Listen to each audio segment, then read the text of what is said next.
a conocer la obra del gran amigo y maestro del sabio Trevijano, se dice fácil, pero era acceder a un encuentro con alguien que marcará una época en el pensamiento político español e iberoamericano, aunque todavía no conozcan a fondo su obra en nuestros países.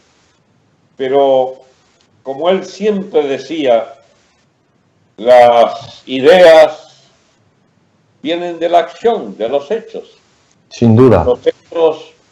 Los hechos que él comprendió muy rápidamente, que están marcando el fin del estado de partidos en Venezuela, rápidamente pudimos asociar que no tenemos otra salida como república, sino la de iniciar para toda América y para España también, el camino que marcaba Trevijano sobre que no hay estado de partidos que no esté absolutamente imbuido de la corrupción como mecanismo de funcionamiento, y cuando la corrupción, empezando por la propia corrupción de la representación, de la estafa sobre la supuesta soberanía popular, etcétera, todos los temas estos del formalismo absolutamente tramposo con que el estado de partido, las roscas, las oligarquías partidistas han imbuido nuestras sociedades,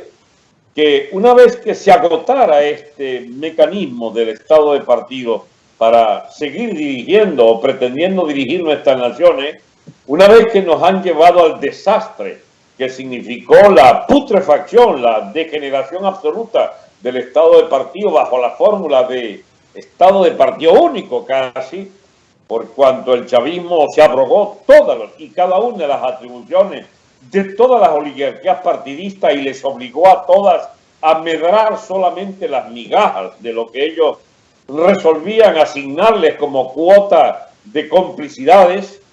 Una vez que en Venezuela esto está al borde del colapso definitivo y total, en una fase absolutamente visible, terminal de la gangrena de este estado de partido, qué oportuno fue conocer a don Antonio para proponerle a la sociedad venezolana que no tenemos otro destino para el ejercicio de la libertad colectiva que él preconizaba, que ir a la fuente misma de su pensamiento y proponer esa democracia basada en una república de verdadera separación de poderes y que implicaría la renuncia, mejor dicho, la superación de 60 años de estado de partidos y particularmente los últimos 19 de putrefacción absoluta.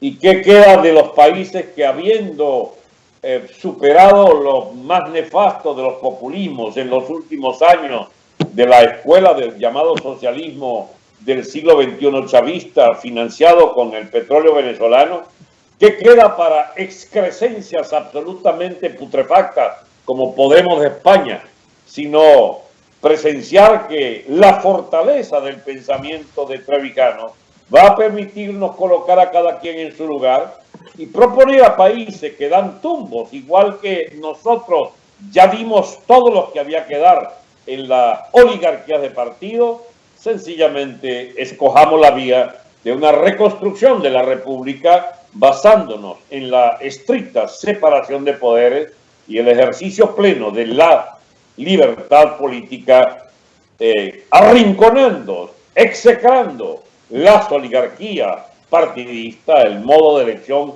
por listas, etcétera, etcétera.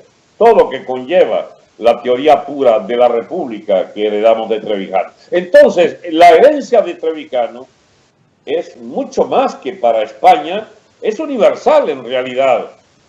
Notamos también una influencia cada vez mayor de nuestras tesis en los medios de comunicación sin citarnos, pero las palabras, los conceptos ya empiezan a ser utilizados, no solo en los periódicos, sino incluso en programas populares de la televisión, donde no se habla de política y sin embargo personajes públicos de gran notoriedad utilizan términos creados por mí o difundidos por nuestra organización por la libertad política colectiva.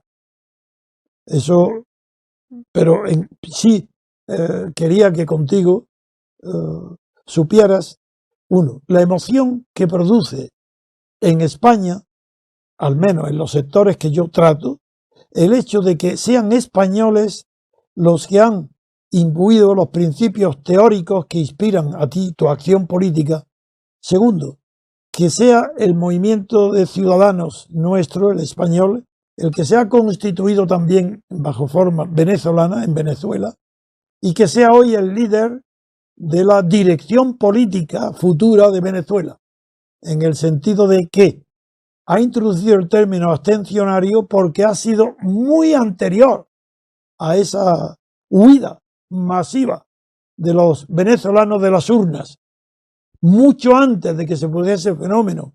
Tú ya habías creado, desde luego con una pequeña ayuda mía, pero insignificante comparado con tu esfuerzo, habías creado el significado político del término abstencionario, para huir de la creencia de que los que no votan, los abstencionistas, son personas indiferentes a la política y que no votan porque le dan la espalda a la política. No, el abstencionario es todo lo contrario.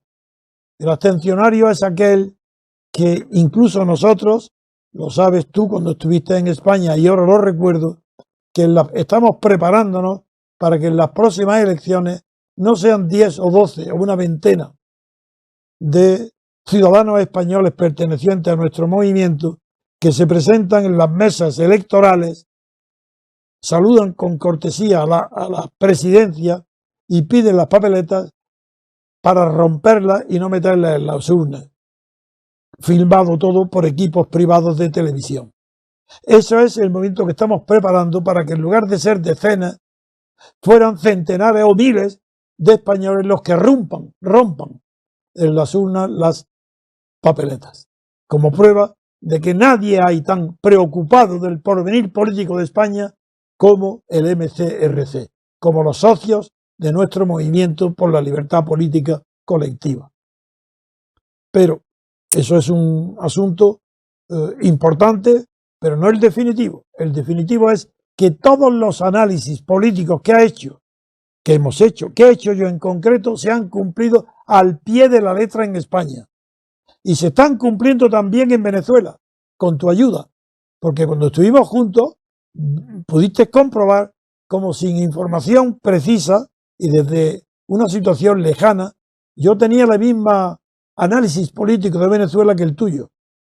Y eso fue una alegría, porque da confianza a que el método de nuestro análisis no se parecen al de ninguno de los partidos, ni tampoco a ninguno de los teóricos de la política, ni intelectuales, porque nuestro análisis se basa en un conocimiento bastante profundo de que los movimientos hacia la libertad política, si no están inspirados por la libertad política colectiva, por el que la meta es la libertad de todos y no de las oligarquías de cada sector económico, se produce la confirmación, la corroboración, no la solidez, digo la confirmación o corroboración del estado de partido y no solidez, porque el estado de partido lleva implícita la corrupción.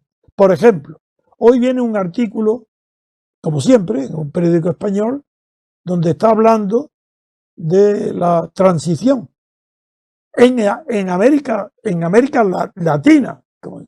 Y las transiciones en América Latina, dice ese artículo, con una columnita bastante buena, dice que se han consagrado todas, sin excepción, por la corrupción. Es decir, donde se dice reconciliación es igual a corrupción, que fue lo que Ortega y Gasset en el año 1915 calificó como reparto de botín, cuando era muy joven Ortega y tenía ideales políticos. Reparto de botín. Eso es un artículo que define que todos los movimientos de reconciliación nacional en América del Sur y en Central, en América Latina, han sido todos esos movimientos, ese espíritu que se llama conciliador, ha sido el pretexto para la unión de los buenos y los malos antiguos, para convertirse todos en malos nuevos. Y esa es mi condena total a la reconciliación. Pero desde el principio, desde cuando se produjo en España el consenso, dije que ese era un movimiento propio de la Iglesia, de las religiones, pero jamás de la política. Que en la política es lucha por el poder. No puede haber consenso ni reconciliación. Eso es imposible. Y la prueba es que España hoy está pagando haber creído hace 40 años, no, haber fingido que eso era posible hace 40 años. Hoy se ve el resultado. ¿Qué conciliación entre España? Cuando aparece Podemos levantando las banderas de la guerra civil, o Zapatero hablando de su abuelo en la guerra civil, o los separatistas catalanes que son aún peor, mucho más destructivos, que fue Capmany en la República. Todo eso se ha producido en virtud de la reconciliación española. El pecado español, lo que lleva a la ruina para muchas generaciones de España, ha sido la reconciliación de la oposición democrática a Franco con el régimen franquista, con el régimen designado por el propio Franco, poniendo un rey Juan Carlos al frente del Estado y designando al ministro de la Falange, nada menos, Suárez, como presidente del gobierno. Esa era la reconciliación que los franquistas puros, Juan Carlos Suárez, pactaran que dieran la legalidad al Partido Comunista, a Santiago Carrillo. ¿Esa es la reconciliación? Pues sí, señor, puesto que eso es lo que quería Santiago Carrillo desde el año 1956, donde abandonó el maquis, la lucha armada, y fue el primero que dijo que para España necesitaba reconciliación nacional. El primero que se dio cuenta, porque era más listo que los demás, que el Partido Comunista necesitaba la corrupción como todos los demás. Y era un partido que quería al Estado como todos los demás. Y eso es lo que hoy es el Partido Comunista, como todos los demás, y Podemos, como todos los demás, que son falsos, estados de partido, sin ideales, no creen en nada noble de la humanidad, solamente el reparto del botín, los sueldos del Estado. Ahí veis incluso cómo en Italia el movimiento 5 estrellas, preponderante, hegemónico, el que iba a ganar, y se ha descubierto otra corrupción enorme. Los diputados, como aquí los de Podemos, renunciaban a sus sueldos. Pues bien, eso no era verdad.